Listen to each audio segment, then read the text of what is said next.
Vale, pues buenas noches, querido público, y un saludo al auditorio y a las personas que nos ven en la grabación en casa. Pues el día de hoy vamos a tener nuestra primera clase de fluidos y como les comentaba a sus compañeros antes de iniciar la grabación, la intención es que veamos primero algunos fundamentos matemáticos. Voy a empezar con un pequeño debraye de qué es un fluido y una vez que concluyamos con ese pequeño debraye, ya nos vamos a dedicar a hacer las cosas bien. Entonces, pues bueno. Eh, Primero quisiera yo preguntarles a ustedes si alguien me podría decir qué es un fluido. Y pues yo sé que ya somos muy avanzados y hacemos problemas bien complicados, pero a veces se nos olvidan estas cosas básicas. Eh, ¿Alguien tiene alguna idea?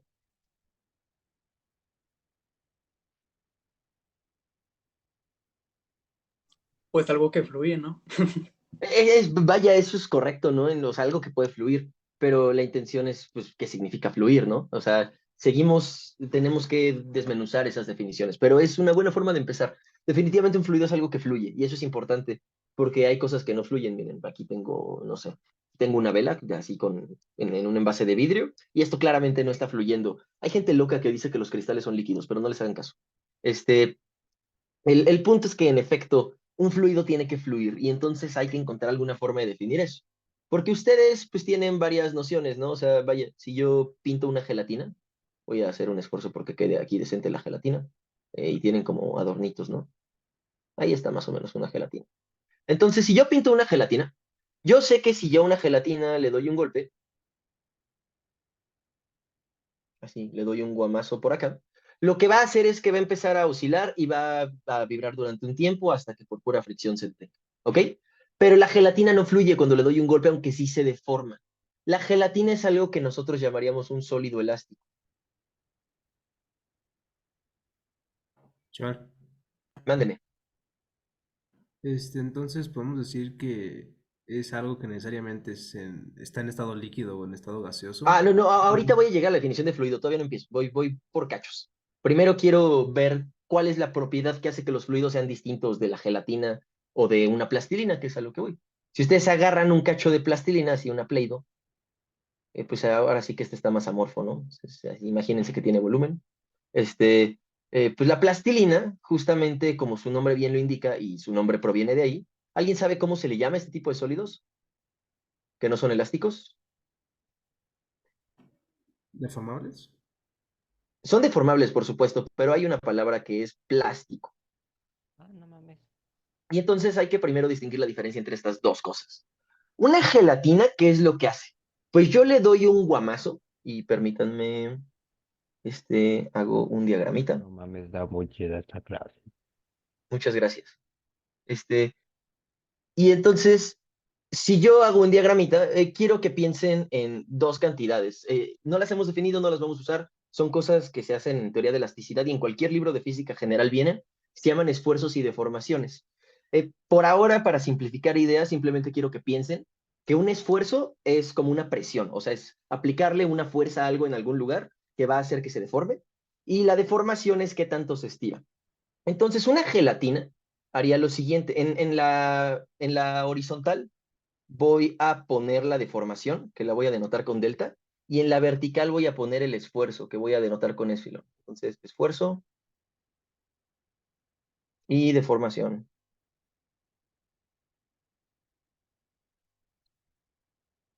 Y entonces tenemos que sucede lo siguiente. Lo voy a hacer con rojo para que lo identifiquen con la gelatina.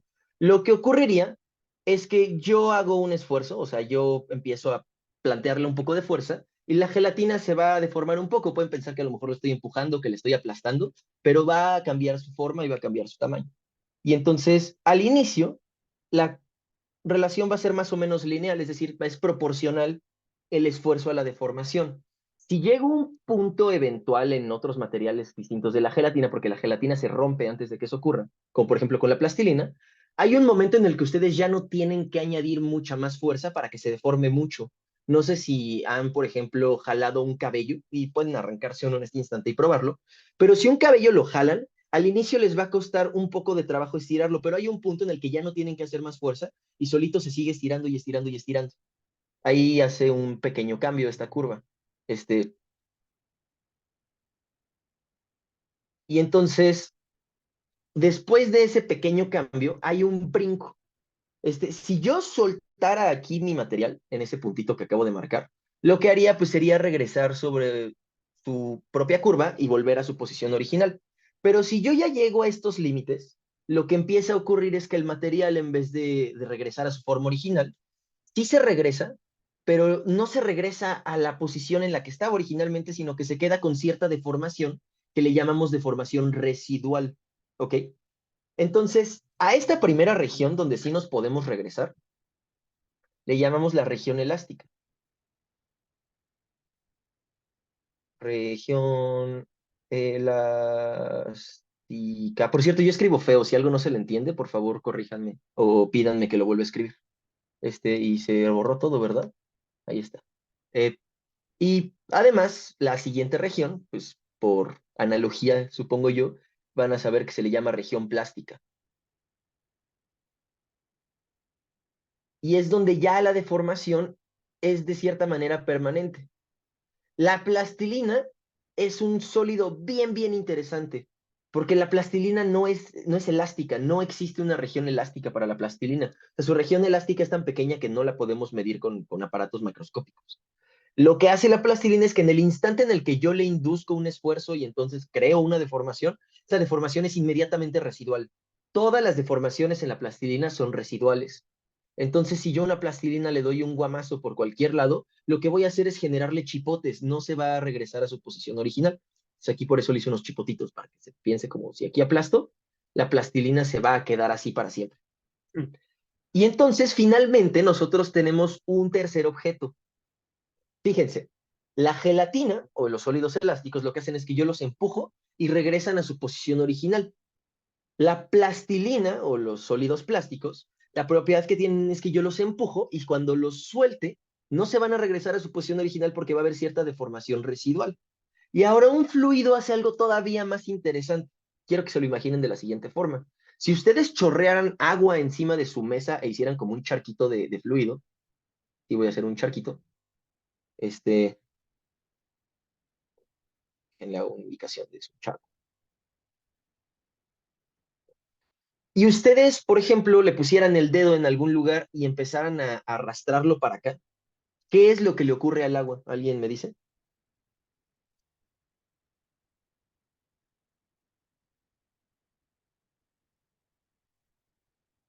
Vaya, si ustedes tienen agua en la mesa y simplemente la van... Es que si digo la palabra, pues ya les di la respuesta, pero ustedes le ponen la mano y sacuden la mano así tocando el agua, ¿qué va a ocurrir con el tamaño de la región que ocurre, que abarca el agua? ¿Qué le va a pasar al agua? Se va a esparcir, ¿no? Se va a esparcir.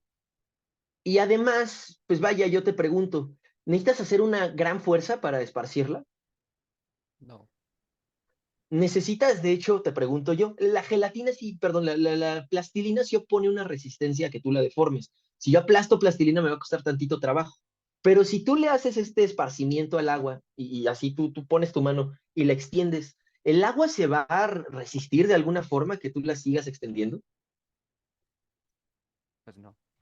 No, no, no, como la plastilina al menos no. Claramente, eventualmente sí habrá pues, cosas de viscosidad o de pues, causas de fricción interna que van a evitar o incluso la misma tensión superficial va a evitar que se siga extendiendo. Pero al menos, pues vaya, de bote pronto, sí es cero la resistencia que opone el agua a este tipo de fuerzas que lo que quieren hacer es deformarla longitudinalmente. Si pensáramos que estos cuerpos que estoy dibujando son bloques, que es realmente la mejor forma de pensarlo a mi juicio. Entonces, yo estoy pensando en fuerzas que le aplico a estos bloques de esta manera, ¿ok? Y entonces, si estos bloques sienten tal fuerza, se van a deformar de la siguiente forma. Van a hacer algo así.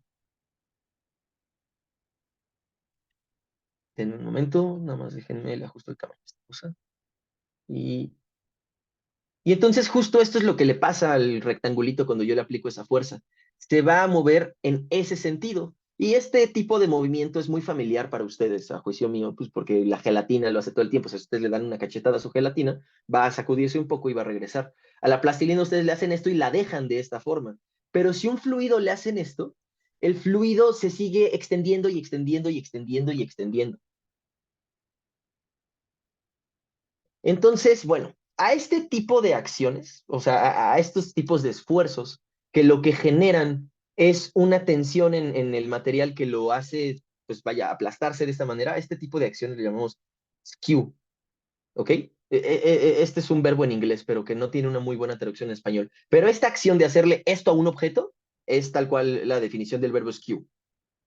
Entonces, pues estamos haciéndole esto al objeto y por lo tanto, ese esfuerzo se llama esfuerzo, ¿alguien sabe cómo se llama?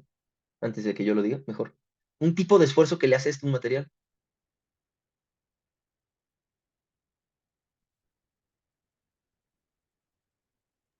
A ver, dejen reviso el chat que no lo tengo abierto. ¿Mecánico? Todos los esfuerzos son mecánicos, Ah. pero estos le hacen algo particular al material.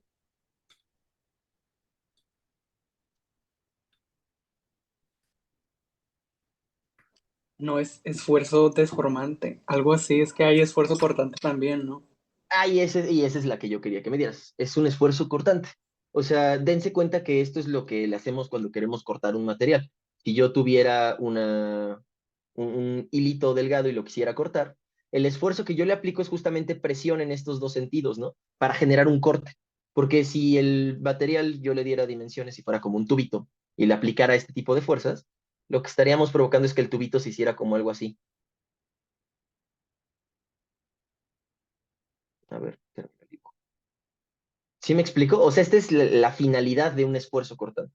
Entonces, esto que le estamos haciendo, este cuadrado, es intentar cortarlo, ¿sí? Estamos intentando generar un quiebre aquí en medio. Entonces, esto se le llama un esfuerzo de corte o esfuerzo cortante. Muchas gracias, ¿eh? Luis Ángel. ¿Prefieres Luis, prefieres Ángel o ambos están bien? Como sea. Va. Es un esfuerzo cortante o de corte. Y entonces así es como nosotros vamos a pensar en los fluidos. Los fluidos son aquellos materiales que no oponen resistencia a la deformación si se les aplica un esfuerzo cortante. Y observen que esto sí es cierto, por el ejemplo que les di arriba, pero no sirve con todos los esfuerzos. Es decir, hay más tipos de esfuerzos. Están los esfuerzos de compresión. Si ustedes meten agua o aire mismo dentro de una pipeta o dentro de una jeringa y le tapan la punta y lo aplastan, lo van a poder aplastar, pero eventualmente sí van a detenerlo. Los líquidos casi no son deformables. Los que son muy deformables son los gases. Este módulo de compresibilidad es mucho, mucho más alto para un gas. Y entonces, aunque sea líquido o gas, eventualmente va a llegar a un alto, porque sí pone una oposición, o sea, sí se opone eventualmente a los esfuerzos de compresión, pero no a los cortantes. Y entonces, tal cual esa es la definición de un fluido. Eh, definamos así al fluido. Un fluido es un material que no se opone a la deformación por esfuerzos cortantes.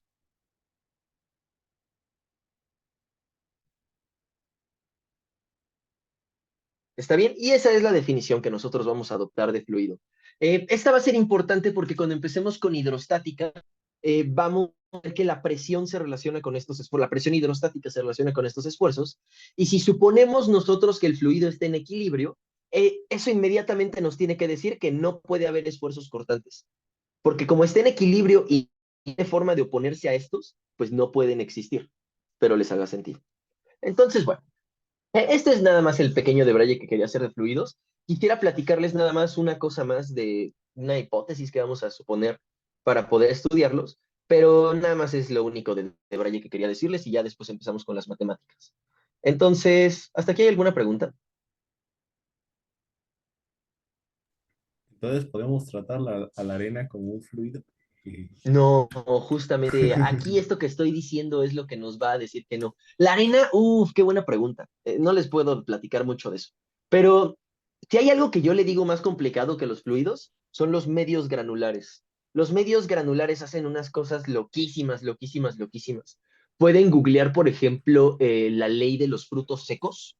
Y la ley de los frutos secos, tal cual se descubrió con frutos secos, descubrieron que en un medio granular las piedras grandes se elevan y las piedras pequeñas se van hacia abajo cuando tú lo vas sacudiendo.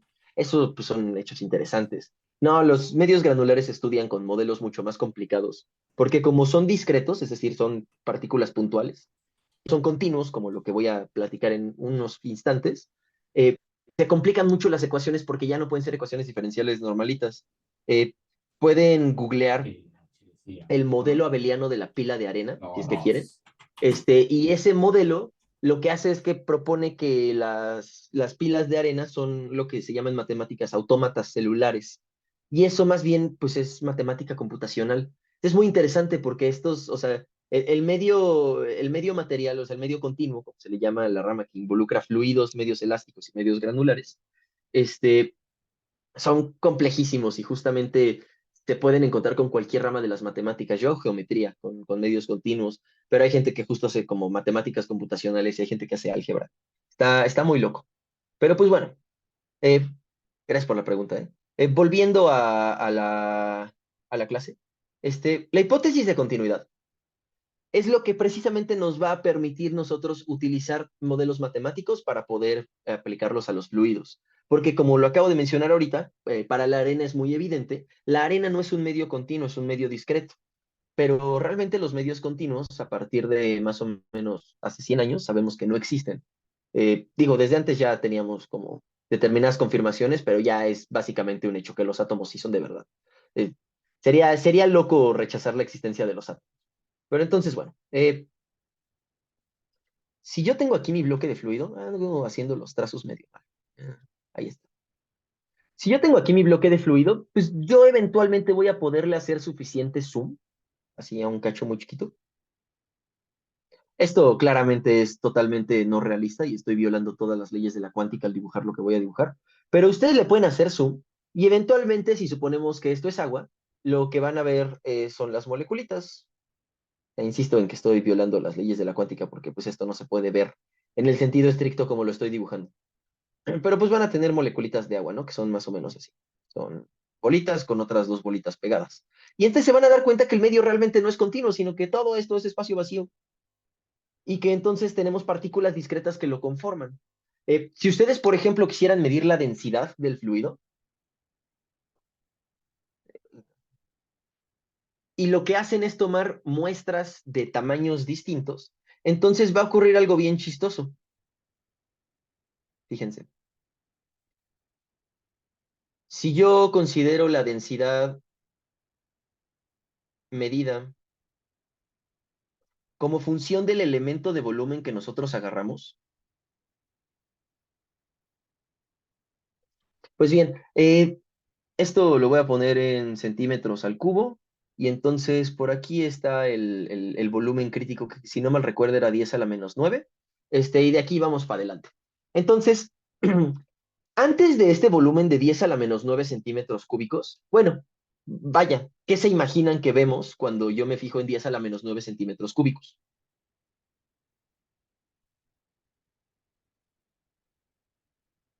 O sea, ¿cómo cosa es de ese tamaño se les ocurre? Así, aunque adivinen. El ADN tal vez, no sé. El ADN. En la celda ah, unidad de un metal, por ejemplo. Donde se Eso, miden eso angstroms. probablemente, eso probablemente sea. Ah, No. Si es un angstrom, no. Porque fíjate que un angstrom son 10 a la menos 10 metros, ¿no? Esto es un angstrom. Entonces, Y como si 100 lo elevas al o cubo, te entonces da como 10 a 10 la menos celdas 30. unidad hechas Eh, apiladas una junto a otra. son más bien, si esto es el volumen de una celda unidad, en metros cúbicos, pues sí vas a necesitar más que 100, por ahí de unas 10 a la 20, ¿no? Entonces, no, esto es más o menos el tamaño de 10 a la 10 partículas. El del ADN sí me sacó de onda. A lo mejor el ADN sí es como de ese tamaño, porque el ADN sí tiene muchas partículas. Entonces, a lo mejor sí es como de buen tamaño. Pero bueno, a partir de este nivel, que es como una región crítica, es donde nosotros realmente podemos cobrar sentido de la definición de densidad. Porque si yo me fijo en escalas como esta, por ejemplo, de los átomos, pues es muy distinto si yo agarro un elemento de volumen así, que si yo agarro un elemento de volumen así. Y ambos tienen esencialmente el mismo volumen, pero el primero que dibujé solo agarra 3 partículas y el segundo que dibujé sí agarra las 4. Entonces va a haber un cambio de 133%, ¿no? En la densidad. Así que justamente en esta pequeña región donde nosotros vemos átomos, donde realmente no vemos un medio continuo, la densidad carece de sentido porque va a ser como algo así, ¿no? O sea, no va a cobrar valores porque depende del tamaño del elemento de volumen, porque al final del día los átomos ahí sí se ven discretos. Pero hay un punto, justamente más o menos a partir de aquí del 10 a la 9, donde esto empieza a cobrar sentido y se vuelve más o menos constante. Y es interesante, ¿no? Aquí donde se vuelve más o menos constante, esta es la región donde nosotros vamos a estudiar las cosas. ¿Por qué? Porque es lo que nosotros vemos. Aquí yo tengo una botella de agua y yo si veo el agua de adentro de la botella, veo un líquido totalmente homogéneo, no veo átomos así brincando. Y es porque yo estoy precisamente viéndola en esta región, donde parece que tiene una densidad constante, sin importar si yo agarro un cachito de este vuelo o de este vuelo o de este vuelo. ¿Sí me explico? Es decir, aquí ya no importa el tamaño de la bola que yo agarre de agua, voy a medir la misma densidad.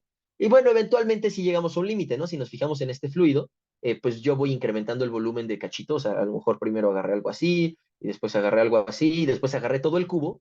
Pero en el instante en el que yo agarre más allá de todo el cubo, es decir, cuando yo agarro más allá del fluido, pues ya la densidad, pues vale madres, ¿no? O sea, puede irse para arriba o puede irse para abajo, dependiendo qué es lo que tenga alrededor, pero pierde alguna clase de sentido. Entonces voy a indicar que esto se va y ya, ahí me quedo. Por lo tanto, la región que nos va a interesar es justo esta de aquí en medio. Y entonces la hipótesis de continuidad lo que dice es que nos encontramos precisamente aquí en medio. Y entonces, como nos encontramos en medio, lo que vamos a hacer es suponer que el fluido sí lo podemos modelar como un subconjunto del espacio que es continuo, que sí agarra a todos sus puntos, que no tiene agujeritos, como lo sería, por ejemplo, un conjunto que tiene 2 puntos, pues estos claramente tienen aquí un agujerote en medio, ¿no? Aquí no es continuo. Entonces, si yo agarro, por ejemplo, el conjunto de los naturales en la recta real, pues este es un conjunto discreto porque son bolitas separadas. Pero si yo me agarro en la recta real el intervalo del 0 al 1, este de aquí sí es un conjunto continuo, este no es discreto, porque este agarra todos sus puntos en medio. La palabra correcta no es continuidad. En matemáticas esta propiedad se le llama conexidad. Es conexo. En inglés se dice conectado, que tal vez tiene más sentido. Pero justamente pedimos que no haya hoyitos. ¿Sí está bien? Y entonces supondremos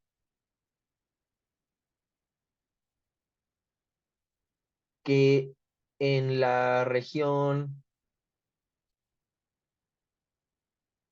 de medición relevante, que es la que les marqué ahí en medio, el fluido es un medio continuo.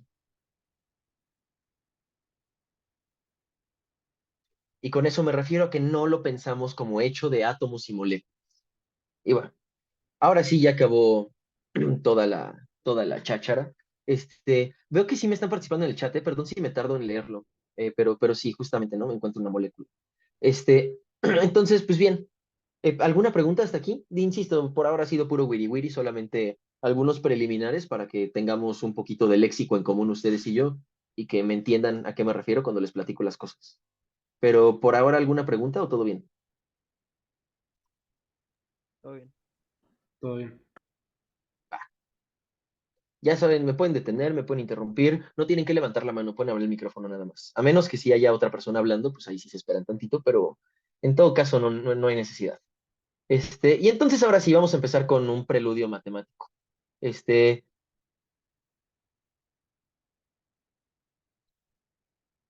matemático.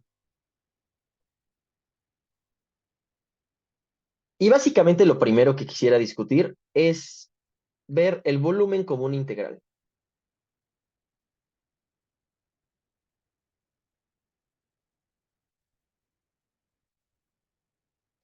Y entonces les hago un pequeño recordatorio para las personas que dicen que todavía no dominan del todo el cálculo integral.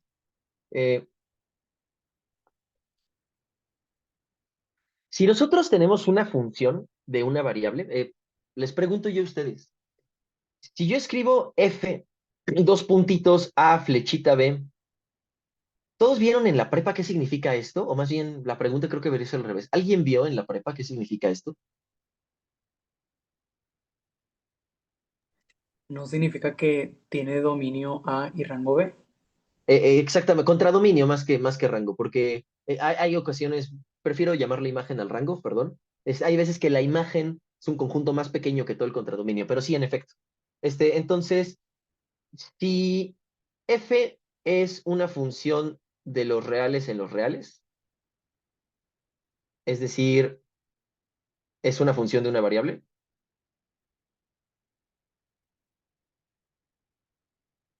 como las que ustedes conocen, vaya, o sea, podría decirles f de x igual a x cuadrada.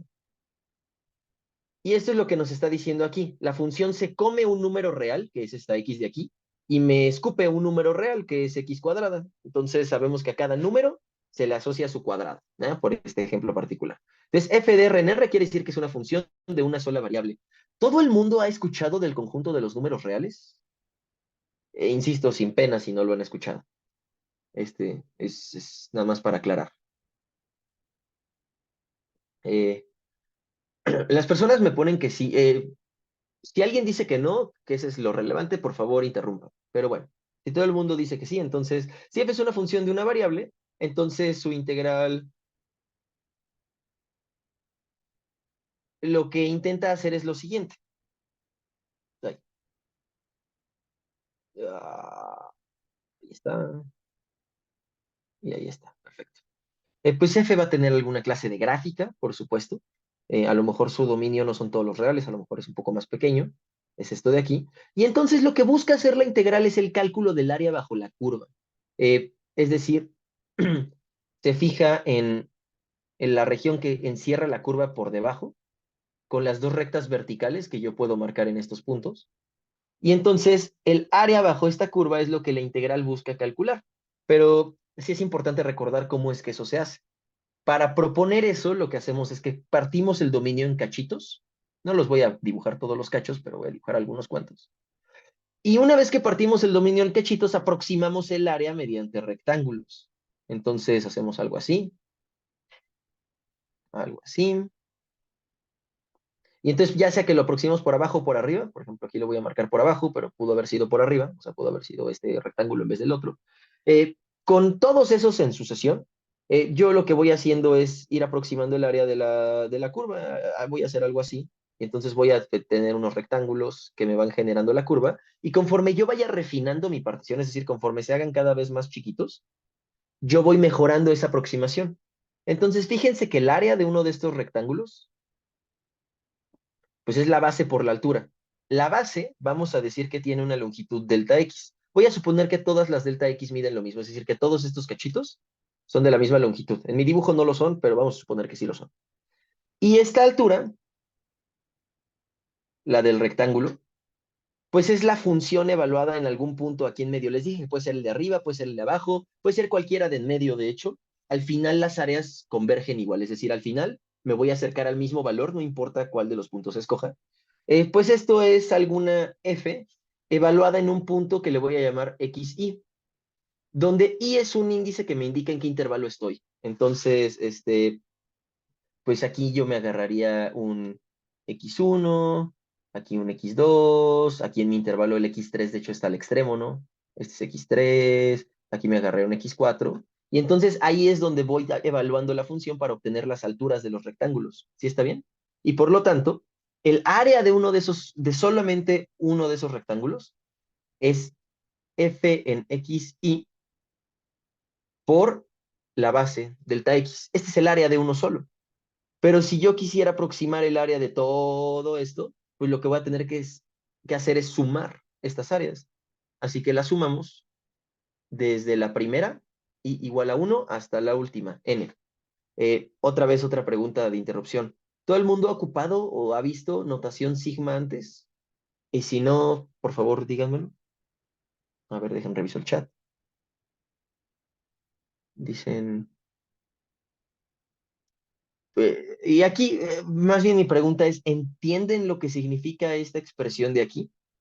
Es simplemente yo tomo las áreas, que calculo de esta manera, y sumo todos estos valores. Esta expresión lo que me está diciendo es yo voy sustituyendo el valor de i que corresponde. Entonces, como iba desde 1 hasta n, pues primero sustituyo el 1, después sustituyo el 2, y así me sigo hasta el último, sustituyo el enésimo. Y el símbolo sigma lo que me dice es que todas estas las voy a sumar.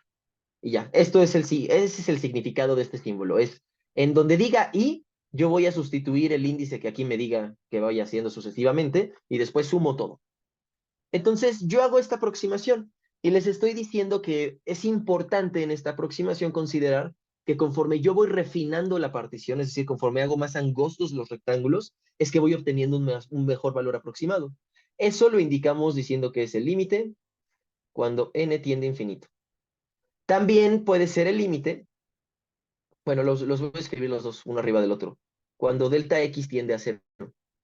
¿Está bien? Estas dos cosas son análogas porque n es función de delta x o viceversa, ¿no? En este caso, si este es el extremo A y este es el extremo B, pues la longitud completa es b menos A.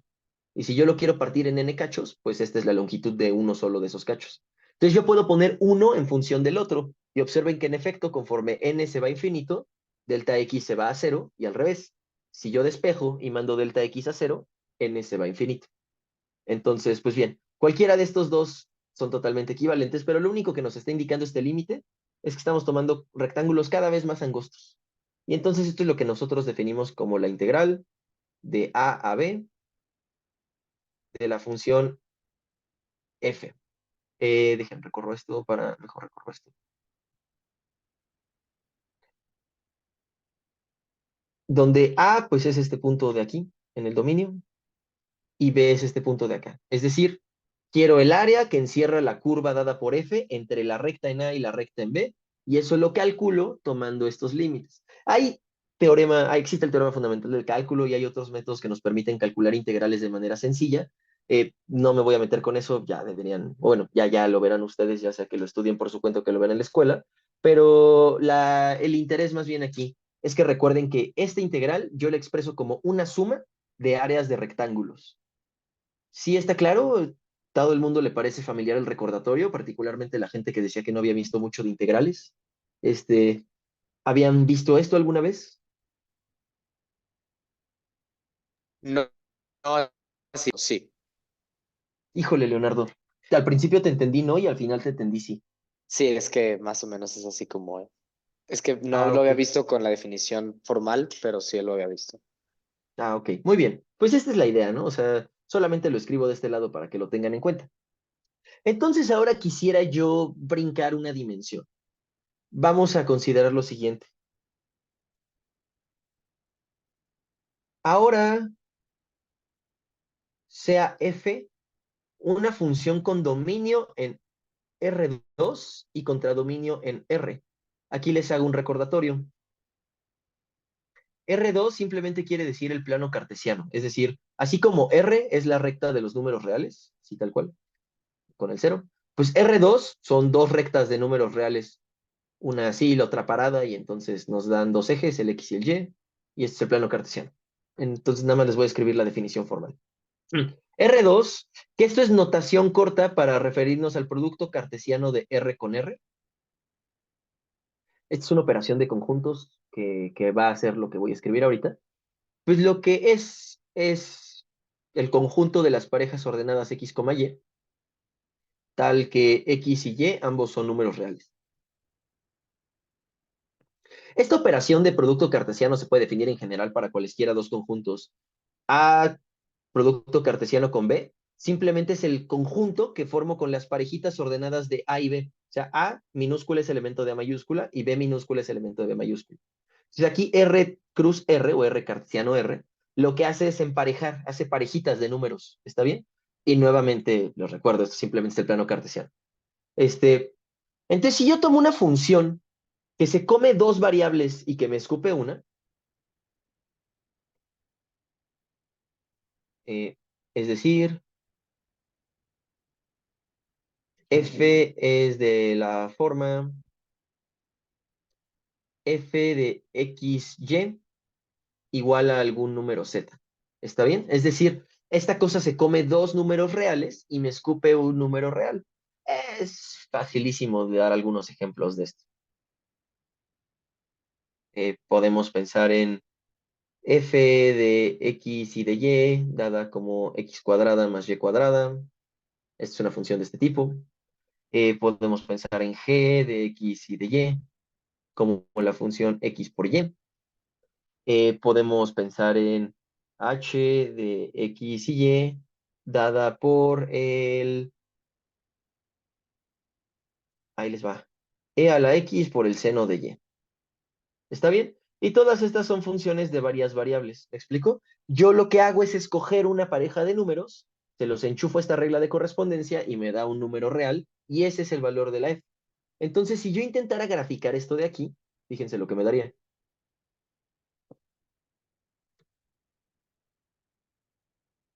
Un segundito, nada más que me dibujo los ejes.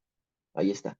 Bueno, me parece, espero les parezca más bien claro a ustedes, que si yo necesito dos dimensiones para graficar una función de R en R, voy a necesitar tres dimensiones para graficar una función de R2 en R, porque necesito tantas dimensiones como sumen el dominio y el contradominio, porque necesito una dimensión para representar a cada uno, ¿no? Aquí en el caso sencillo, me agarro una dimensión para el dominio, una dimensión para el contradominio y ya acabé. Entonces tengo que graficar en el plano cartesiano. Pero aquí yo tengo que tomarme dos dimensiones para el dominio, que son mi eje X y mi eje y una función para el contradominio, que es mi eje Z. Perdón, una dimensión para el contradominio, que es el eje Z. Y entonces yo lo que sé, imagínense que el dominio solo es un rectángulo, ¿no? Para facilitar los dibujos.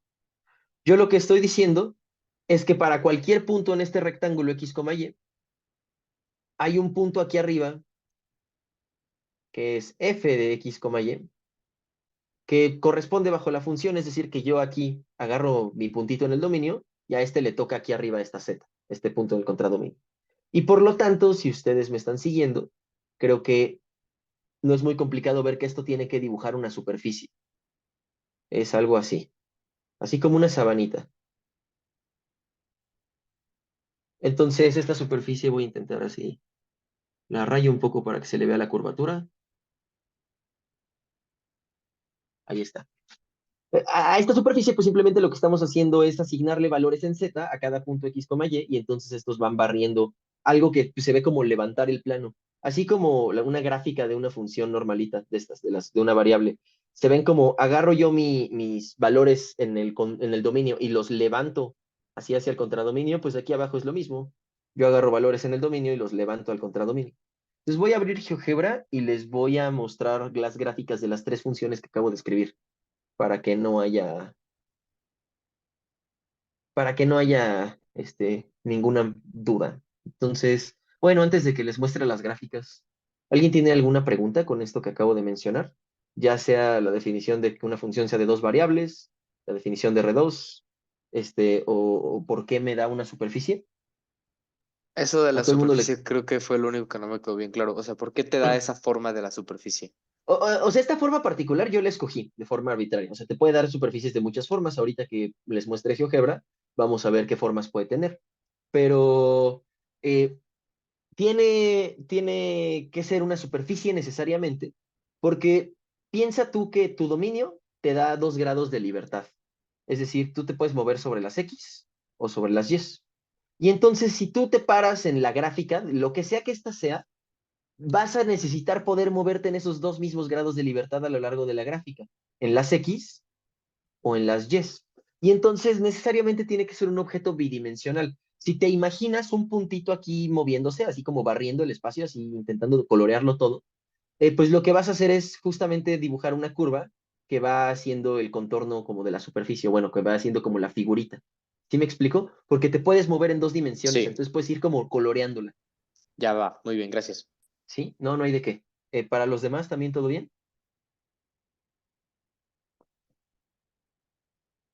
Lo tomaré eso como un sí. Sí. Entonces, vamos a ver las gráficas de las tres funciones que les propuse. Entonces, déjenme, les comparto.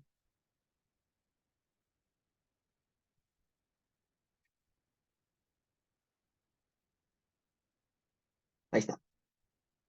A ver, pues esta es la gráfica de la primera función, que es la de x cuadrada más y cuadrada. A esto se le llama un paraboloide. eh, y creo que tiene sentido que tenga esta figura, porque fíjense, si ustedes hacen x igual a 0, los puntos que tienen x igual a 0, pues son el plano YZ, son estos que marqué en azul clarito. Todos estos puntos en el plano YZ son los que tienen coordenada x igual a 0. ¿Está bien? Entonces, si yo hago x igual a 0, en esta expresión de aquí, me queda simplemente la función y cuadrada. Y al revés, si yo hago y igual a 0, me queda la función solo x cuadrada, ¿no? Y ambas de esas, pues sabemos que son parábolas, ¿no? En particular, si ignoran a lo mejor la de y cuadrada porque les cambio el nombre de la variable y los espanto un poco. Si solamente se fijan en el corte con el eje de las x, aquí está el eje de las x en la horizontal, aquí está el plano XZ, y entonces si ustedes hacen y igual a 0, que es lo que ocurre en el plano XZ, van a ver que el corte entre esta superficie y el plano, si lo puedo marcar según yo, intersección, sí,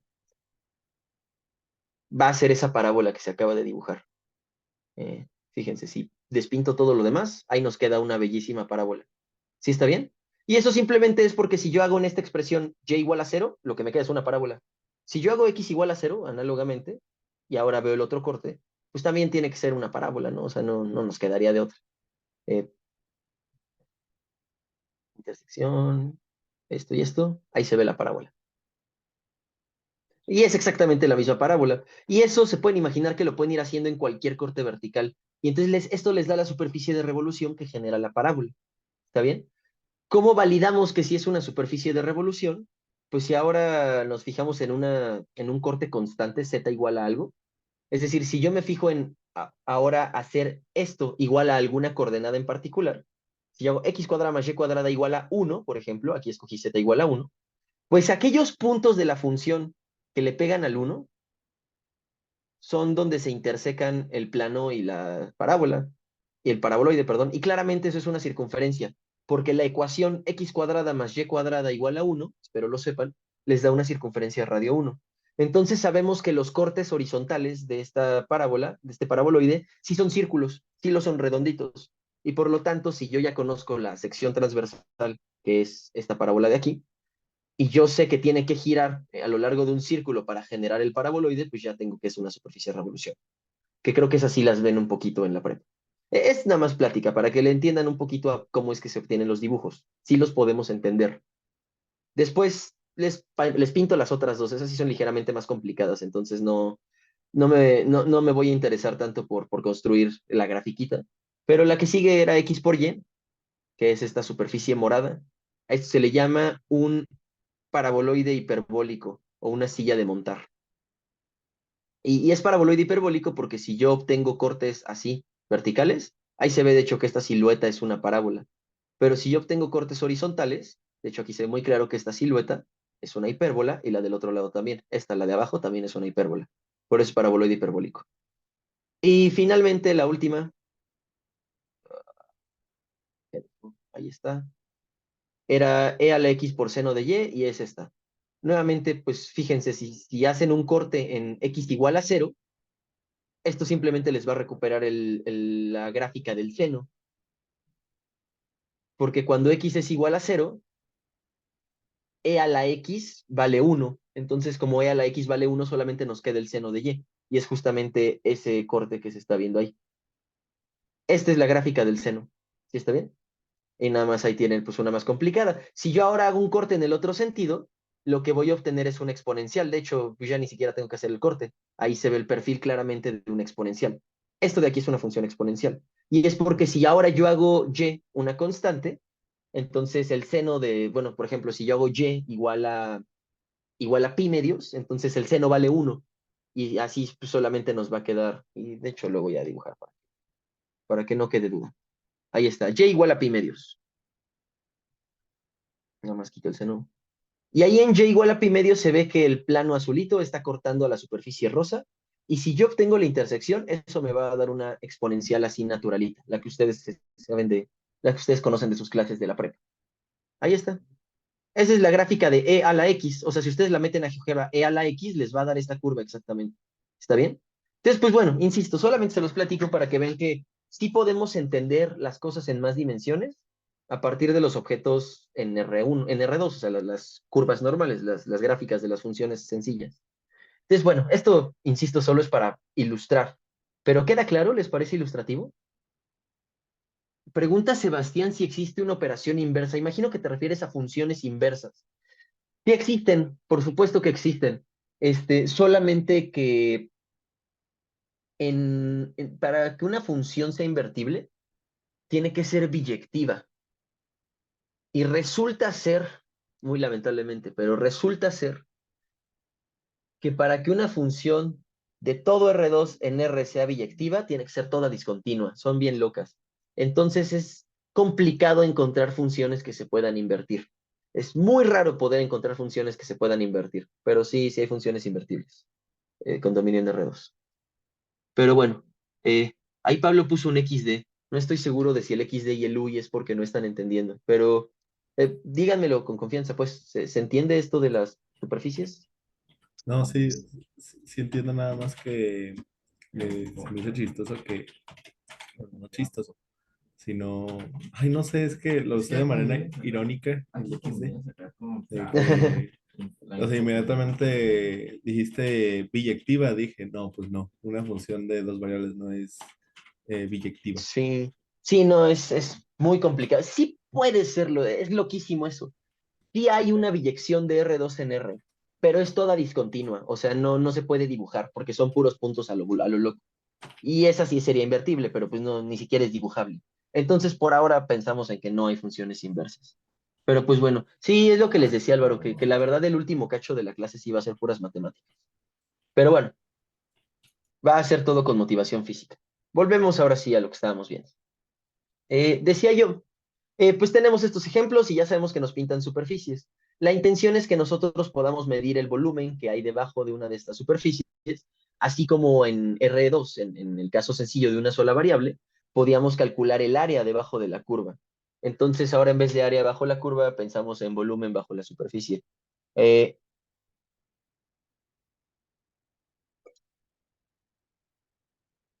pues bien, la construcción es muy sencilla. Eh, Lo que hacemos es suponer primero, vamos a suponer que el dominio de la función es un rectángulo y solamente vamos a trabajar con ese tipo de funciones. Entonces supondremos que el dominio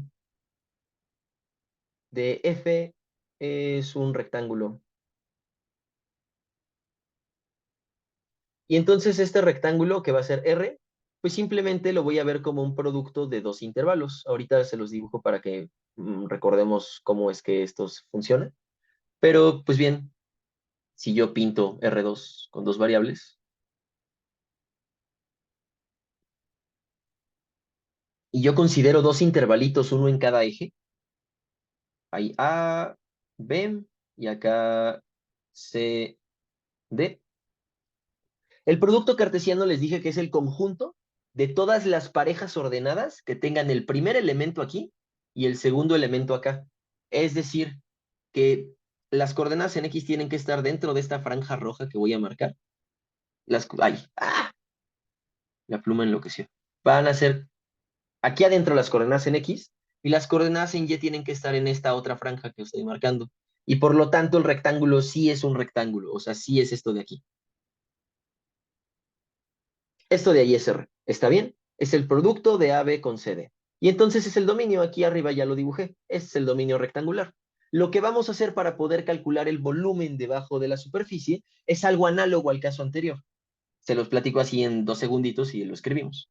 Lo que vamos a hacer es una partición de este reintervalo y otra partición de este intervalo, y eso me va a generar una partición del rectángulo que va a ser como una red, así como un tablero de ajedrez. ¿Ok? Y entonces ahora sí, si yo lo pinto en 3 dimensiones, vamos a ver que vamos a tener estos cuadraditos o estos rectangulitos que yo les puedo asignar el volumen de un paralelepípedo, calculándolo así como lo sabemos hacer de la primaria. Voy a sumar todos esos volúmenes y después voy a tomar un límite cuando la partición se haga muy chiquita y con eso voy a aproximar el volumen. ¿Está bien? Entonces es exactamente la misma idea, solamente que en vez de rectángulos voy a agarrar paralelepípedos. Entonces si tomamos dos particiones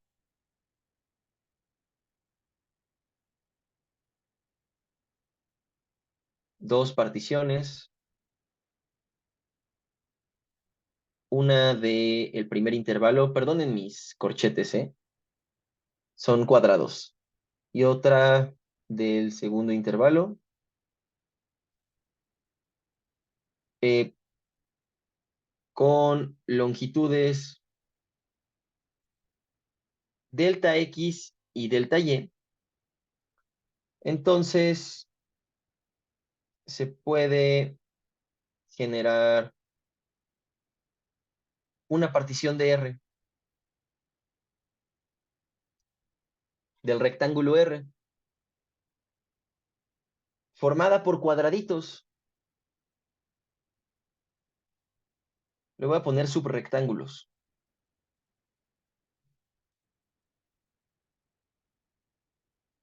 Y pues les pregunto yo a ustedes, si el tamaño de cualquiera de los pedacitos en X es delta X y el tamaño de cualquiera de los pedacitos en Y es delta Y, ¿cuál es el área de uno de estos cuadraditos? ¿Alguien me dice? Delta Y por delta X. Exactamente, ¿no? Es el producto. Lo voy a escribir al revés, pero sí. Delta X por delta Y. Así.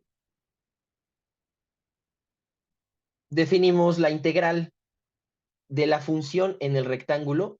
Voy a ponerle un solo símbolo de integral. En un instante, o sea, después de esto inmediatamente, vamos a ver cómo se pueden calcular estas. O sea, pues las de una variable no les recordé cómo se calculan, pero espero que sepan que esto se hace encontrando primitivas o antiderivadas. Aquí en este caso, lo que vamos a ver es que esta integral sobre el rectángulo que calcula un volumen, la vamos a poder calcular haciendo dos integrales iteradas, una integral en X y después una integral en Y. Entonces, por ahora solo lo pongo con un solo símbolo de integral, pero más adelante nos van a salir dobles integrales. Y entonces yo defino la integral de, del, de la función en el rectángulo, pues como sigue.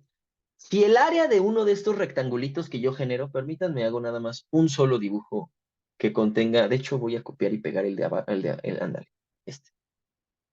Y simplemente voy a rayarle encima.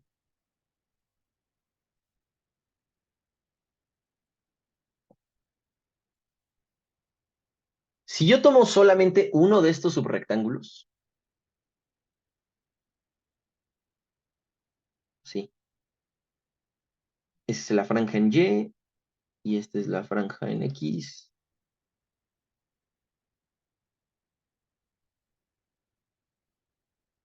Entonces uno de estos subrectángulos pues se vería como sigue, es más o menos así. Voy a agarrar otro color, ya me di cuenta que todo en rojo no va a funcionar. Verde. Algo así, así, así y así. Y entonces yo escojo un puntito aquí adentro de este rectangulito, por ejemplo, este de aquí, y entonces ese de ahí lo llamamos X, Y, Y, J, así porque tengo que numerarlos distinto, ¿no? O sea, vaya, pueden pensarlo que si los formo en un tablerito de ajedrez, a estos rectangulitos, pues este va a ser el X1, Y1. Después X2, Y1, X3, Y1, X4, Y1, X5, Y1. ¿Por qué? Porque todos estos están a la misma altura, a la misma Y, lo que cambia es la X. Aquí va a ser X1, Y2, aquí va a ser X2, Y2, X3, Y2. Aquí este último, pues va a ser X5, Y3. Sí, porque es el tercer renglón, pero es la quinta columna. ¿Me explico? Entonces, por eso la I y la J son índices distintos. Ya hago una numeración para la X y otra numeración distinta para la Y. Y bueno, agarro un numerito ahí adentro, calculo el volumen del paralelepípedo que se genera con ese volumen, y entonces sabemos que el volumen de ese paralelepípedo va a ser F en XY, YJ por el área de la base, ¿no? Este es el volumen de un paralelepípedo, área de la base por altura. ¿Todo el mundo le parece bien que esto es el volumen de uno solo de esos paralelepípedos? ¿Sí está claro? Dejen revisar el Sí, chat.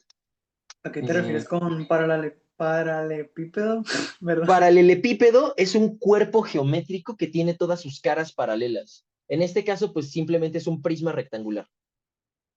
¿Sí está bien? O sea, son Ok. como columnitas, así tal cual rectangulares totalmente, que estamos elevando para calcular el volumen debajo.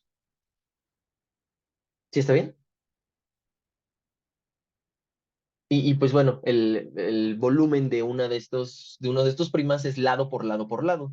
Entonces, un lado es delta X, otro lado es delta Y el otro lado es la altura. Entonces, ¿alguna pregunta? ¿Y si quedó bien, Luis Ángel? Sí, sí. Sí. A ver, dejen reviso el chat. Que por favor no metan epsilon y deltas. No, no, no, como creen. Integral respecto a XY, cálculo multivariable, normalito, sí, no con... ¿Qué cosa es necesaria, Jesús? No, no entendí. Pero bueno, en lo que Jesús me dice, este es el volumen de un solo rectangulito, pero pues tenemos que sumar sobre todos los rectángulos que haya. Entonces, yo voy a tener que sumar sobre las Is. Aquí ya no le voy a poner límites, ¿no? Se entiende que es desde la primera hasta la última, las que sea que haya.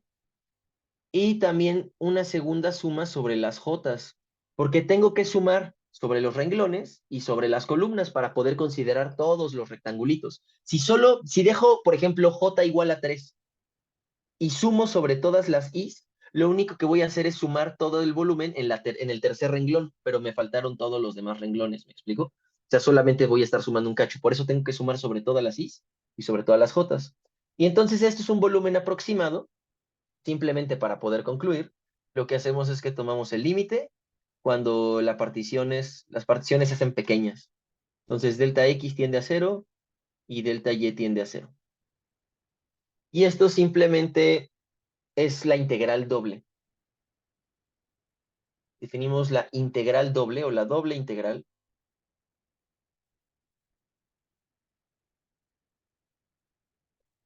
como esta expresión. Y nuevamente, o sea, esto simplemente lo que busca es aproximar el volumen.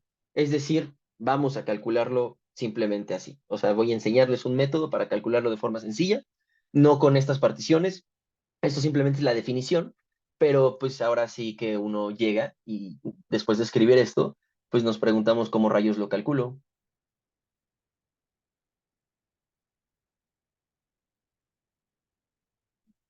Y es ahí donde viene el trucazo. Ah, dice Jesús que es. No, no, no, por supuesto que no son necesarias las épsilons y las deltas. Las épsilons y las deltas son una herramienta muy bonita para formalizar el cálculo, pero son innecesarias al nivel de que los inventaron hace 200 años. O sea, hubo 200 años de cálculo sin épsilons ni deltas y la gente hacía esto. Pero bueno, digo yo, ¿cómo lo calculamos? Ah, dime, Pablo. No se necesita tener dos S de integrales para Ah, es lo que dividirlo les de forma decía. correcta. Aquí esto solo es un símbolo. O sea, esto solamente me está diciendo que estoy integrando en el rectángulo R. Ahorita Ah, que ok. vea la forma de calcular, sí nos vamos a dar cuenta que para hacer la cuenta, sí en efecto voy a tener que hacer dos integrales de corrido, y entonces ahí sí ya nos van a aparecer dos símbolos. Pero aquí solo es notación para no cargarme mucho, porque si no, después voy a tener que poner así integrales triples aunque no tengan límites. ¿Me explico? Entonces mejor lo dejamos con una sola sencilla, pero entendiendo que si es doble, aquí hay dos sumas. Este, y bueno, para quien no ve lo que dijo Pablo, simplemente fíjense que arribita, para brincar del símbolo de suma al símbolo de integral, lo que hicimos fue meter un límite. Entonces, si aquí abajo yo tengo dos sumas y les meto el límite, pues eso intuitivamente me tiene que escupir dos integrales. Y en efecto es lo que va a ocurrir. Y hay muchos libros que sí ponen las dos integrales así de corrido aquí, pero yo para no cargar mucho la notación no lo hago. Entonces veamos cómo se calcula esto. La idea de cómo calcular esto es básicamente pensarlo como si fuera una hogaza de pan. Entonces, bueno, el, eh, según yo, el pan sí llegó a todo el país, entonces todo el mundo sabe que es una hogaza de pan. Este, pues ustedes saben que cuando compran una hogaza de pan en el mercado o en el súper o donde sea que la compren, usualmente se las venden rebanadas, ¿no? Denme un segundo nada más para hacer el dibujito bien. Ahí está. Ya, con eso, perfecto. Entonces, a ustedes les venden rebanadas las hogazas de pan. La intención del cálculo que vamos a hacer ahorita es justamente, bueno, aquí lo que hice fue dibujar intenté emular el dibujo de la superficie que está aquí arriba, nada más lo hice aquí abajo, Y además le puse los límites del rectángulo para que sepamos cuál es el volumen que debemos calcular. Es este volumen el que queremos calcular. Pues bien, les propongo que para poder calcular ese volumen, hagamos el siguiente truco. Vamos a rebanar el volumen como si fueran tal cual pan, o sea, de esta manera.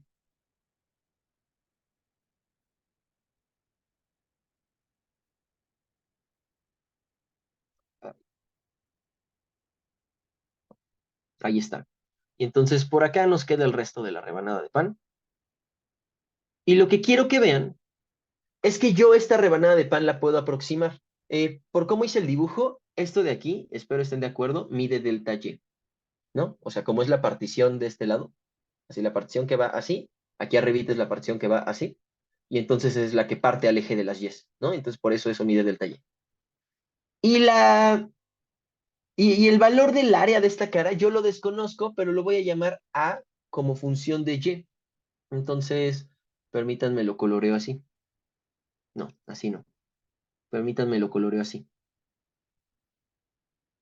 A eso le voy a llamar A de Y. Y entonces, ¿qué es lo que hace A de Y? Es una función que para un valor constante de Y, o sea, aquí yo fijo mi valor de Y, para ese valor constante toma la rebanada que atraviesa ese renglón y calcula el área que atraviesa aquí. Entonces, pues vamos a escribir esto formalmente. Tomemos una partición en Y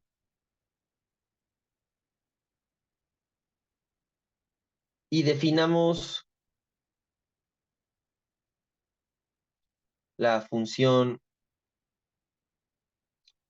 A de Y tal cual como el área de este corte.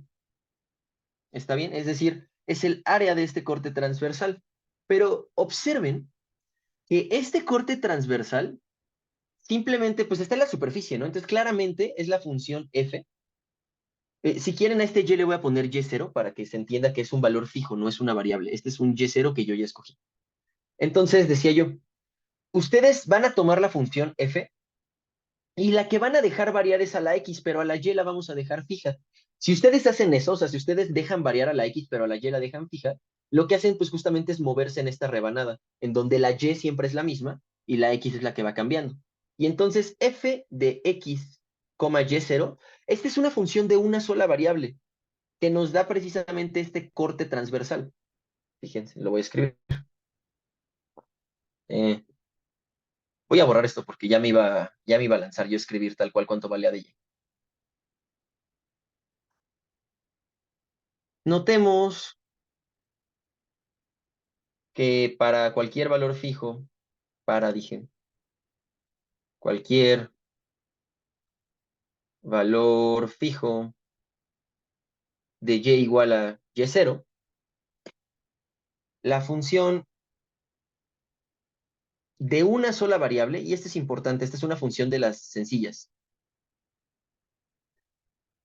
f que evalúo en x variable y en y0 constante, lo que nos da es el corte de la rebanada, es decir, el perfil. Así como ahorita que hice el paraboloide, hice x igual a 0, y entonces en x igual a 0, se toma un corte vertical justo a la altura x igual a 0. O también hice el horizontal, perdón, el z igual a 1. Si yo tomo z igual a 1, yo tomo un plano horizontal completo de todos los puntos que tienen coordenadas z igual a 1, y cuando saco el corte o la intersección de eso con la superficie, me da una curva. Entonces, la función de una variable fx, y0 dibuja el perfil de la rebanada.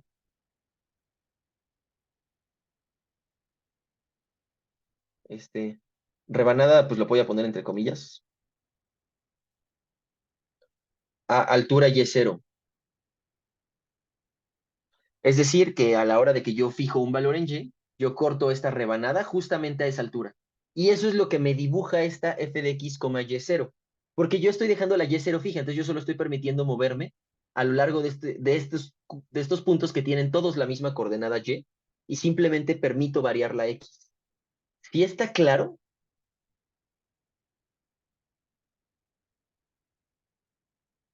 Sí, o sea, esto sí es muy importante. Me gustaría que me contestaran al menos unas 10 personas.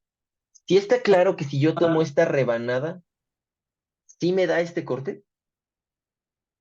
O sea, si yo tomo esta función con una y0 fija y solamente dejo variar la x, yo sí obtengo ese perfil de la función, ¿sí está claro? Sí, como agua de Sí. caña. Dijeron, Yo Sí. tengo una duda. perfecto. Dime, Luis Ángel. ¿Qué es lo que dibuja? O sea, ya entendí lo de dejar fijo el y0, pero ¿qué es lo que dibuja? ¿Los valores de z o toda el área de la rebanada que cortaste en y0? Ah, ya te entendí. Solo dibuja los valores en Z. O sea, si yo graficara de hecho es buena idea dibujar. Si yo graficara así en 2 dimensiones este corte que estamos viendo, yo lo que haría, pues como la y0 es fija, pues solamente tengo una variable que es la x, y arriba yo obtendría la z. Pero la z, ahorita la función que voy a dibujar es f de x, y0, donde x pues es la única que varía. Precisamente me va a dar como este corte de rebanada rojito que yo puse ahí. ¿Sí está bien? O sea, solamente me da los valores en Z. Así tal cual me da la curva que yo obtendría de cortar la superficie en la coordenada fija y igual a y0. Entonces me da esta curva. Y entonces fíjense que yo ya puedo definir esta función a de y0. Les pregunto yo a ustedes, ¿quién va a ser esta función a evaluada en y0? Es decir, ¿cómo calculo yo el área transversal de esta rebanada?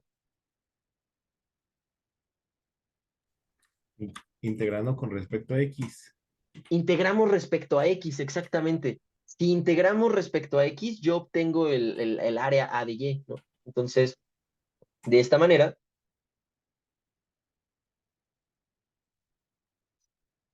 definimos la función que la vamos a llamar A de Y, que es el área transversal a la altura Y, simplemente como la integral de esta función f con x variable y y cero fija. En este caso, pues la y la voy a escribir solo como y, porque aquí es donde nos dicen en qué valor de y lo tomamos. Esta sí es una variable en el sentido de esta función, pero adentro de la integral es constante porque solamente vamos a integrar respecto a x. Entonces, por eso es importante que aquí pongamos el simbolito de integración del diferencial, porque si no, no sabemos respecto a qué variable integrar. Solamente estoy integrando en x. Y entonces vamos aquí de a hacia b, porque x va desde a hacia b, no lo olviden. Y va desde c hacia d. Y entonces, esta es la función que nos da el área transversal a la altura y. Ahora sí, una vez que tenemos nosotros esto, pues ya podemos calcular entonces el volumen.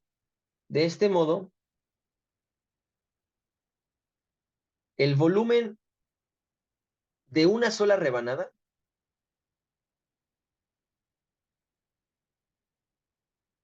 es aproximadamente igual a el área por el espesor de la rebanada. ¿Sí está bien? O sea, nuevamente es el área de la base por la altura, si quieren verlo. La altura, aquí, híjole, aquí, sí, no, sí estoy bien, perdón. Aquí esta longitud mide delta y entonces acá abajo lo que sí está mal es que puse delta x. Este espesor o esta longitud mide delta y el área de la rebanada mide a de y. Entonces, ese producto es el que nos da el volumen. Por lo tanto, si tomamos una partición,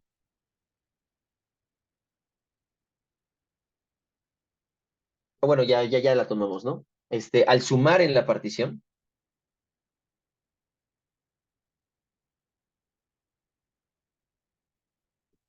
el volumen que está encerrado debajo de la curva, que por ahora lo voy a denotar como V, pero es la integral de arriba, pues yo lo voy a poder aproximar como la suma de estos valores de AY delta Y, ¿sí? Si quieren AY is, ¿no? Si estamos tomando la partición, es AY is. Dejen nada más, me doy espacio que si no, no se alcanza a verlo ahí. Es decir, lo que estoy haciendo es escoger una serie de rebanadas. Estoy escogiendo unos puntitos aquí y entonces hago todos los cortes de estas rebanadas que tocan y sumo los volúmenes de esas rebanadas y así es como yo aproximo el volumen debajo de la superficie. Nuevamente es aproximado porque estos los estamos calculando como si fueran prismas y no son prismas. O sea, aquí hay una cierta curvatura, ¿no? Pero bueno, el volumen es aproximadamente esta suma. Pero para obtener la igualdad exacta sin necesidad de andar aproximando, lo que debemos hacer pues es tomarnos el límite cuando la delta Y tiende a cero, y entonces ahora sí tenemos infinitas rebanadas muy delgadas que en suma nos dan ese volumen. Y ahora sí, les pregunto yo, ignoren la definición de esta función, solamente es una función cualquiera. ¿Esto qué significa? Esta expresión de aquí, ¿qué es para la función A? Es como la integral de x respecto de x. Pues justo, ¿no? O sea, ignora ahorita, te digo, ahorita ignora la definición de A, pero exactamente, esta expresión de aquí es la integral de la función A. Espero a todo el mundo le quede bien claro esto. Entonces, el volumen es igual a la integral, lo que tenemos arriba, la integral de la función A. La función A toma su dominio en Y, entonces va desde C hasta D, de A en Y, de Y. ¿Todo el mundo le queda claro este paso? Porque ya voy a terminar, ya el siguiente renglón concluyo, ya el siguiente renglón es el último. Después de eso va un ejemplo. Sí, Pero es lo hasta aquí mismo todo que la bien. función de arriba, o sea, pero nada más con la sumatoria. Sí, sí, exactamente, ¿no? O sea, justo... Ay, espérense que se trabó la aplicación.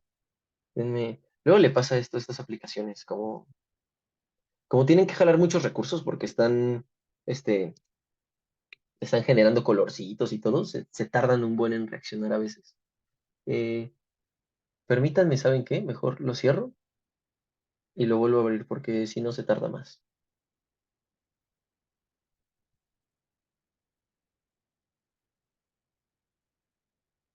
Ahí está.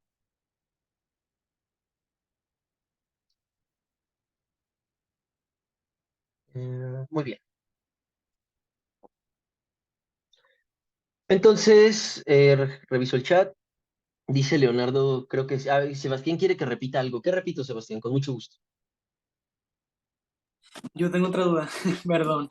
Ya ves que habías dicho que la función A solo depende de Y, ¿no? O sea, para un Ujú. Y cero constante. Pero ¿por qué la integral pusiste que la función también depende de Y? A ver, eso te lo contesto. A ver, deja primero le respondo a Sebastián y después te contesto a ti. Con lo último, me imagino que te refieres, Sebastián, a esta igualdad de aquí, de por qué este límite de la suma se convierte en esta integral, y es justamente por el recordatorio de aquí arriba, ¿no? Así es tal cual como definimos la integral, ¿no? O sea, yo tomo una partición del dominio y entonces evalúo la función en algunos puntos del dominio y los multiplico por la longitud de estos cachos, y eso nos daba los volúmenes, digo, las áreas de estos rectángulos, y después sumo todos esos y tomo el límite, para que a la hora de tomar el límite sean cada vez más delgados y sí nos den el área bajo la curva. Aquí abajo lo que estamos viendo es que hay una función que a cada valor de y, que a cada uno de estos valores de y, les está asignando el área de la rebanada que le toca a cada uno de esos valores. Entonces, aunque esa función se defina de esa manera, eso no importa. Al final lo que estamos haciendo es, tomamos esas áreas, esos valores, los estamos multiplicando por las longitudes de estos intervalitos, y eso, aunque área por longitud nos da volumen, lo puedes pensar como que nos da un área en el plano YZ. Es decir, yo estoy multiplicando el valor A de Y por el valor delta y esto en el plano YZ pues es el área de un rectangulito, cuya base mide delta Y y cuya altura es esta. Y entonces, si yo sumo todos esos para poder calcular la aproximación del volumen debajo de la superficie, llego a esta expresión de aquí, pero esa expresión de ahí es exactamente la expresión de una integral respecto a y, ¿no? O sea, yo tengo una función, la estoy multiplicando por diferenciales, los sumo todos y tomo el límite cuando esos se hacen muy delgados para que la aproximación sea buena. ¿Sí queda más claro, Sebastián? Sí, va, perfecto. Y Luis me preguntaba que por qué esta función si le pongo la x si la a solo depende de y. Acuérdate que esta función ya está definida desde antes, ¿no? O sea, esta función es esta superficie.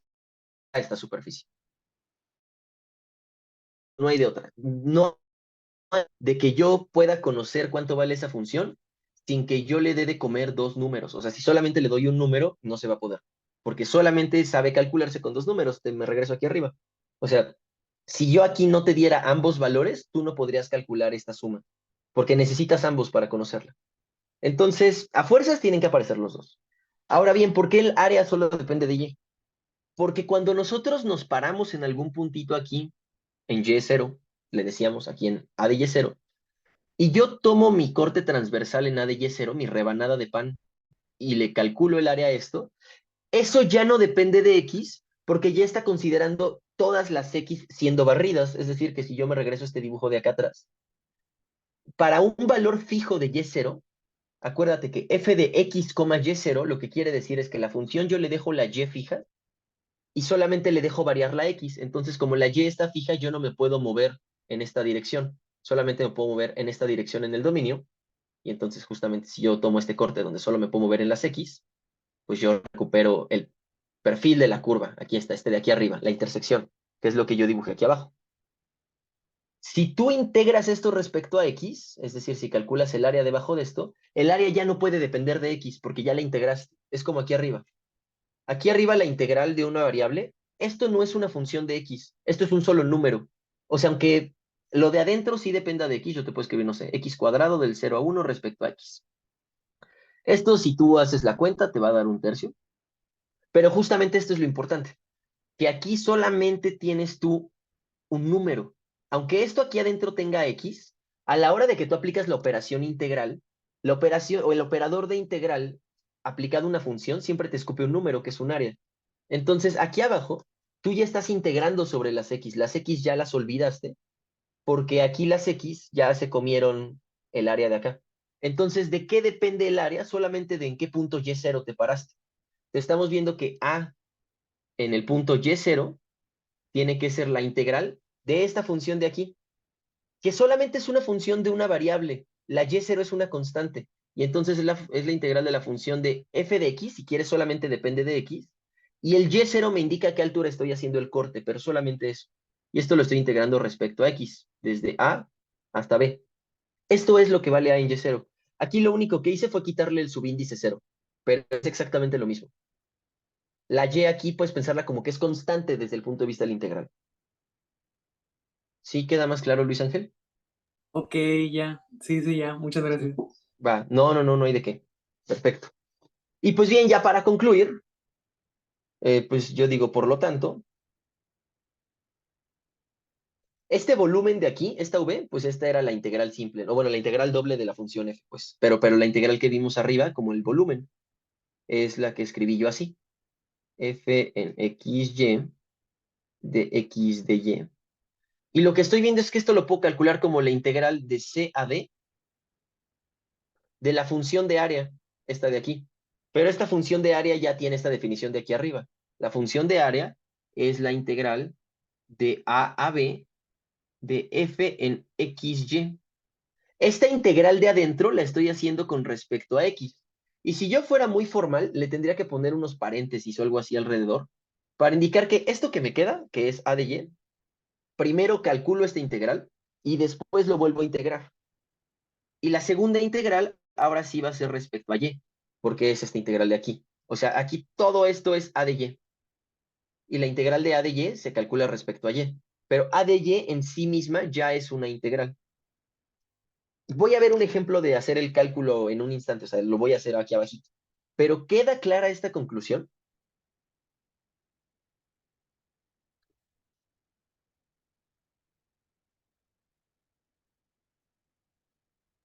Sí. Dejen reviso el chat. Me dice una persona en voz alta que sí, 2 personas en el chat que sí. Los demás, me preocupa que solo 3 me contesten. Hace rato que pedí 10 y me Sí, contestaron muchos. Y aquí Pablo preguntó, o sea, hace que primero integramos con respecto a una variable tomando la otra como constante y luego con la otra tomando la primera como constante, casi. Primero integramos con respecto a una variable tomando la otra como constante, pero para la siguiente integral, la primera variable ya habrá desaparecido porque ya se convirtió en números. Entonces la siguiente integral ya va a ser una integral muy fácil. La siguiente ya no hay que tomar variables ni nada. Entonces vamos a ver el ejemplo, mi estimado Pablo, para que te quede claro eso. Entonces, Pero, consideremos la... pero, dime. pero si es Dime. indefinida la integral. No existe eso en varias dimensiones.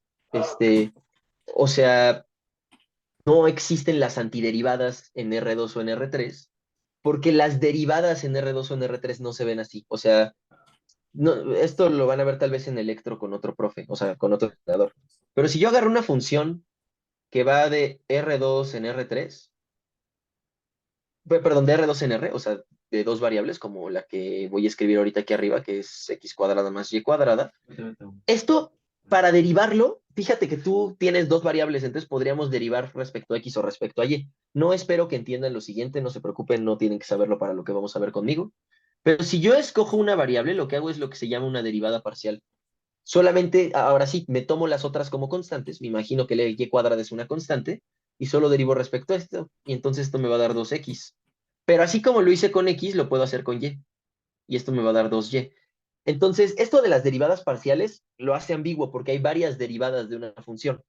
Lo que suele tomar el papel de la derivada, o sea, lo que cumple con la regla de la cadena y con todas las cosas de derivación que nos gusta, es lo que se le llama el gradiente de la función f, que simplemente es un vector que yo genero con las coordenadas siendo las derivadas parciales. En Electro van a ver más de esto, porque en Electro importa mucho. A lo mejor, no sé quién está, creo que Adriano les va a dar gravitación, no me acuerdo bien, pero quien les dé gravitación seguramente les platique un poco de gradientes. La cuestión es que la derivada aquí es un vector. Entonces, si yo quisiera deshacer la derivada, yo necesito comerme un vector y te devuelvo la función. Y eso para nada se parece a lo de aquí arriba, ¿estás de acuerdo? Aquí yo solamente tengo una función y quiero sacar el volumen.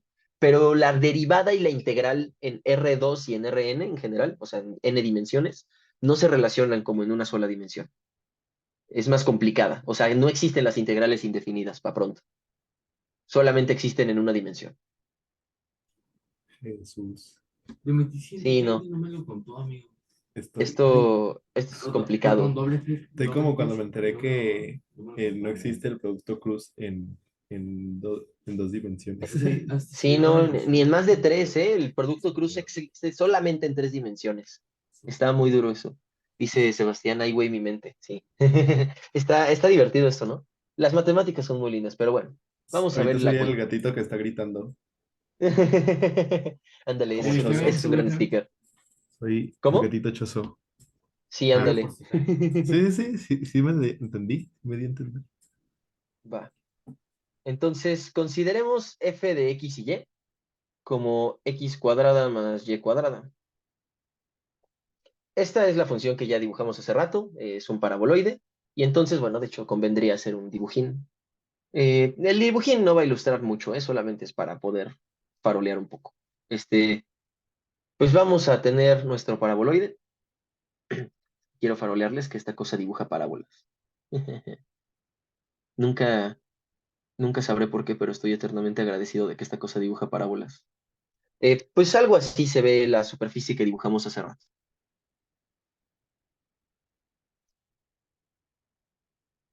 Y entonces lo que queremos hallar es calcular la integral de -1 a 1 y de -1 a 1 de la función f. Esta es la notación corta. O sea, si ya escribo esto, ya se entiende perfectamente qué es lo que quiero hacer. Y es que yo quiero considerar un rectangulito que tiene longitud 1, bueno, de hecho es un cuadrado, ¿no? Porque ambos lados son iguales. Un cuadrado que tiene longitud 1 en sus lados y ver el volumen que encierra pues pueden pensarlo como si fuera un bowl, un vasito o algo así, debajo de él, es decir, vamos a calcular el volumen que voy a colorear más o menos ahorita, que es este de aquí. O sea, el que está por afuera. ¿Sí me explico? Vamos a calcular el volumen que hay debajo de la superficie, pero por afuera. Entonces, pues bien, ese cálculo va a ser muy sencillo y una vez que lo haga, se van a dar cuenta que es una tontería calcular integrales múltiples. Solución.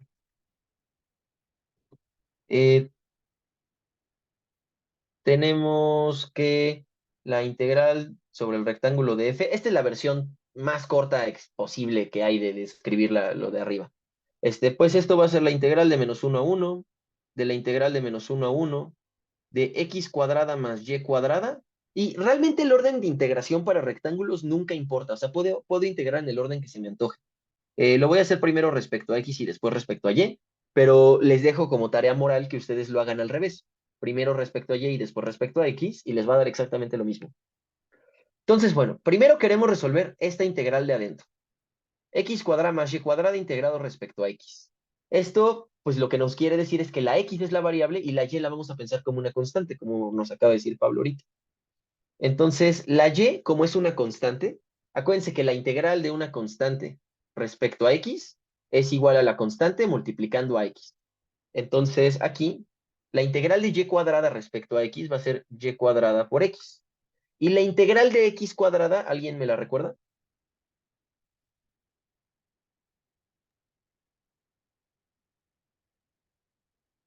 X cubo sobre ¿Cuál 3. es la integral de x cuadrada? ¿Un tercio de x cubo? Ándale, muy bien. Entonces, es un tercio de x al cubo. Muy bien. Y todavía no terminamos porque la integral de aquí adentro es definida, entonces hay que evaluarla en los extremos. Esto va de -1 a 1. Y eso es lo que integramos respecto a y. Entonces, terminemos la cuenta. Es la integral de -1 a 1. Hay que evaluar esta expresión en x igual a 1 y en x igual a -1 y restarla. Entonces, si lo evalúan en x igual a 1, esto les va a dar un tercio más y cuadrado. Y si lo evalúan en x igual a -1, esto les va a dar menos un tercio menos y cuadrada. ¿Sí está bien? Y aquí pues hay que restar las dos expresiones. Si terminamos esta cuenta, un tercio menos un tercio son 2 tercios. Y y cuadrada menos y cuadrada es 2y cuadrada de y. Y esta ahora sí pues es una integral sencillita. La integral de 2 tercios respecto a y, pues es 2 tercios de y. Y la integral de 2y cuadrada nos acaba de decir, creo que fue Leonardo el que nos dijo que y cuadrada la integral, bueno, que integral de x cuadrada es un tercio de x cúbica. Entonces la de y cuadrada va a ser un tercio de y al cubo. Es más un tercio de y cúbica, nada más que van a ser 2 tercios porque aquí hay un 2. 2 tercios de y al cubo. Y esto lo vamos a evaluar de -1 a 1. Y entonces ahora sí, si lo evaluamos en 1, esto es 2 tercios más 2 tercios. Y si lo evaluamos en -1, nos va a dar -2 tercios menos 2 tercios. Y pues esto es 2 tercios por 4, ¿no? Que es 8 tercios. Y ese es el valor de la integral. Ya terminé. Tal vez les parezcan muchos pasos, no estoy seguro, la verdad. Eh, Voy a sonar No, bien pues ya mamón, sí ha explicado, ya tiene todo sentido. pero sí. Ah, muy bien, qué bueno. Eso me alegra mucho. Les decía que iba a sonar bien mamón porque pues ya en la facultad estos son poquitos pasos, pero me acuerdo que en prepa sí me apantallaba mucho así ver 10 pasos seguidos de cuentas. Digo, no mames, ya, ¿cuándo va a acabar esto? Entonces espero no haberlos apantallado mucho ni que haya sido muy aburrido. Pero al final, todo lo que hicimos así en abstracto para muchas variables lo acabamos de reducir muy intuitivamente a hacer cuentas muy sencillas. ¿Sí está bien? Sí. Y vaya, nunca van a ponerles una función complicadísima. En la Olimpiada Internacional sí se permite usar cálculo, no es obligatorio, todos los problemas se pueden resolver sin cálculo en teoría, pero hay muchos que yo no tengo idea de cómo, o sea, que yo los veo y digo, sin cálculo, voy a construyo una casa antes de que resuelva ese problema, de verdad. Eh, pero, pues bueno, vaya, lo que estamos viendo ahorita es que las matemáticas son simples porque en la Olimpiada nunca les van a pedir que sepan hacer matemáticas avanzadas. O sea, incluso si se les pidiera integrar o derivar una función sencilla, siempre es una función sencilla porque a la Olimpiada no le interesa saber que ustedes son buenísimos integrando. Lo que les interesa es saber que ustedes saben física. Entonces, estos pasos de en medio pues, son como cuentitas, son talacha, pero pero, pero nunca se va a complicar mucho más allá de esto, entonces no quiero que se espanten. Dime, Luis Ángel. Tengo otra duda. En los límites de integración, ya es que hay dos integrales. Sí. ¿Cuál integral es la de y y cuál es la de x? O sea, para los Ah, límites. como si fuera una cebolla, vas por capas de adentro hacia afuera. Aquí pones como un paréntesis, entonces la integral de adentro le toca al de x, porque acuérdate que todo esto de aquí era el a de y, y después la integral de afuera le toca al de y. ¿Sí está? Ok. Va, perfecto. A ver, reviso el chat. Pregunta Jesús si en 7 también jala. Sí, también hay un producto cruz en R7, pero esos son complicados. Increíble, dice Sebastián. Qué bueno. Pues estas cosas son sencillas, pero uno se siente poderoso cuando las empieza a hacer. Eh, Creo que con esto la voy a dejar el día de hoy. Dejen reviso mis notas a ver si quería decirles algo más de integrales. Eh, no, no, lo En que este sigue ya es caso, densidad. Dime, dime. duda. Este, ¿puede o sea, en un integral puede haber, o sea, los límites de integración pueden ser distintos en ambas integrales. Sí, sí, sí, por supuesto. Por eso aquí arriba los escribí en general como A, B, C y D, ¿no? O sea, no necesariamente tienen que ser iguales. Aquí abajo, pues me agarré un cuadrado para hacer cuentas fáciles, Sí, sería más pero fácil. no, para nada es necesario que sean iguales. Gracias. No, no hay de qué. Gracias a ti. ¿Alguien más alguna pregunta?